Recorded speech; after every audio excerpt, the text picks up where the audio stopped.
আগের ভিডিওতে আমরা দেখেছিলাম কিভাবে একটা ব্লগ পোস্ট ক্রিয়েট করা করা লাগে বা করতে হয়। এই ভিডিওতে দেখব কিভাবে ওয়ার্ডপ্রেস ও কমার্সে অর্ডার ম্যানেজমেন্ট করতে হয়।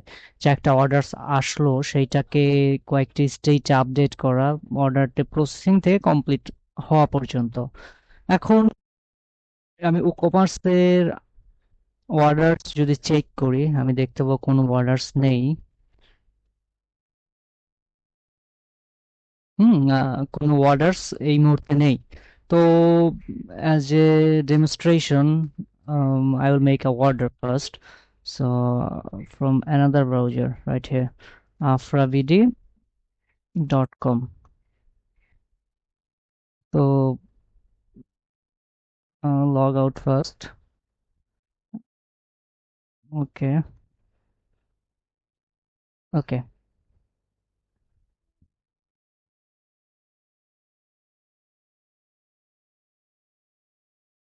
তো এইটাই ছিল আফরাবিডির হোম পেজ। সো এখান থেকে আমি কোনো কিছু পারচেস করব, সাপোজ আমি এই পাঞ্চ মেশিনটা নেব, জাস্ট অ্যাড টু কার্ট করলাম। যার সাথে আমার একটা ক্যালকুলেটর লাগবে as well as marker. So আমি তিনটা কার্ট করেছি। লেটস এখন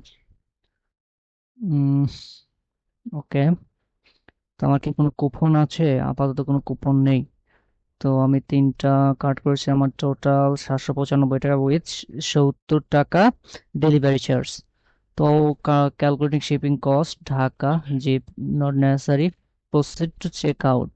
তো আমার বিলিং অ্যাড্রেসটা দিতে হবে। তো আমি এখন এমডি ডি মনিরুল মন- মনিরুল ইসলাম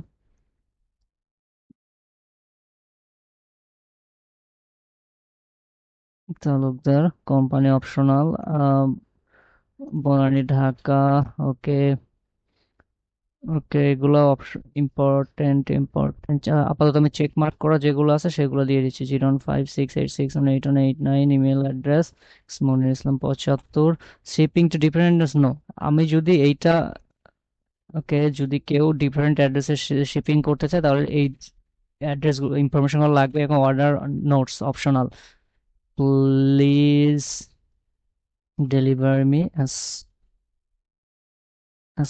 soon as possible. I have urgent. Okay. তো যেহেতু এসএল কমার্সে নর্মালি প্লেস অর্ডার।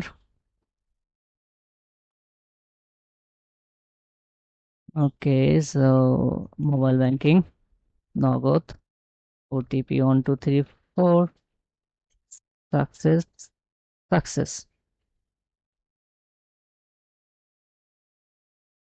ওকে, আমার অর্ডারটা হয়ে গিয়েছে এবং সেই সাথে আমার একটা অ্যাকাউন্টও ক্রিয়েট হয়ে গেছে। আমাকে ম্যানুয়ালি কোনো অ্যাকাউন্ট করতে হয়নি।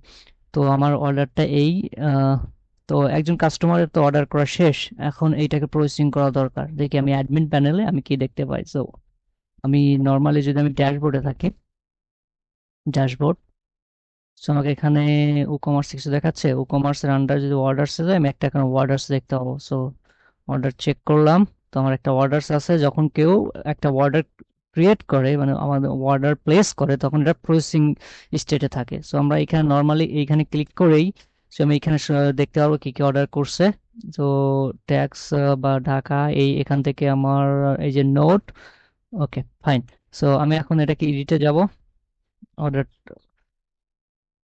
তো প্রসেসিং, যখন আমরা অর্ডারটা পেলাম তখন অর্ডারটা প্রসেসিং এ আছে। যখন আমি অর্ডারটাকে অ্যাকসেপ্ট করলাম, অন হোল্ড, কমপ্লিট, ক্যান্সেলড, হ্যাঁ, পেন্ডিং পেমেন্ট, যে কোনো স্টেটে দিতে পারি। সাপোজ অর্ডারটা হোল্ড আছে, যে অর্ডারটা প্রসেসিং আছে, তো প্রসেসিং যখন আমাদের কোনো স্টেট থাকবে যে আমরা অর্ডারটা ম্যানেজ করতে পারছি না তখন অন হোল্ডে থাকবে।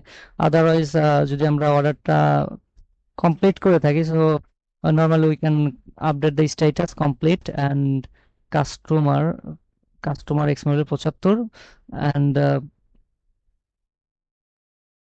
আপডেট, হ্যাঁ,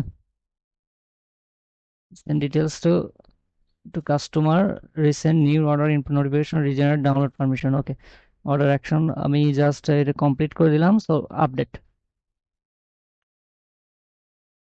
এখন যদি আমি অর্ডারসে যাই, অর্ডার স্ট্যাটাস দেখো অর্ডারসটা কমপ্লিট হয়ে গিয়েছে। এখন কাস্টমার্সে যাই, তো আমাদের আপাতত একটা কাস্টমারই রয়েছে। ওকে, এমডি মোহাম্মদ ইসলাম তালুকদার। ওকে, তো অর্ডারসে গেলাম। এমন হতে পারে যে অর্ডারটা রিফান্ড দরকার। হ্যাঁ, রিফান্ডের যদি দরকার হয় তখন আমরা কি করব, এইখান থেকে সরাসরি ভিজিট করতে পারি, এডিট করলাম অ্যান্ড রিফান্ডেড। হ্যাঁ, যখন কেউ আমাকে রিফান্ডের জন্য বলবে, ফেইলের জন্য, আমি তাকে নর্মালি আপডেট করে দিব। তো এইভাবে মূলত আমরা অর্ডারটা হ্যান্ডেল করতে পারি, এবং customer customer handle as well as এখানে কাস্টমার ডিটেলস দেখতে পারি। যে কুপনস তো অলরেডি আমরা করেছি, এখন সেলস রিপোর্ট দেখার জন্য রিপোর্টসে, তো লাস্ট 7 ডে আমাদের কি পরিমাণ সেল আসছে। So let's go. আপাতত কোনো সেলস নাই, হয়তোবা এটা আমি আজকে যদি দেই, আজকে কত তারিখ, 5 তারিখে যদি দেই অ্যান্ড গো, আজ একটা সেলস থাকার কথা ছিল কিন্তু এখানে দেখাচ্ছে না, হয়তো এটা কালকে দেখাবে বা হুম। কাস্টমার্সে যাই, 7 ডেজ কত স্টক, সবকিছু আমরা দেখতে পারবো। প্রোডাক্ট স্টকের ভিতরে আমরা যদি প্রোডাক্ট অ্যাড করার সময় যদি স্টক ম্যানেজমেন্ট ইনেবল করে দিই, then we can see from hair.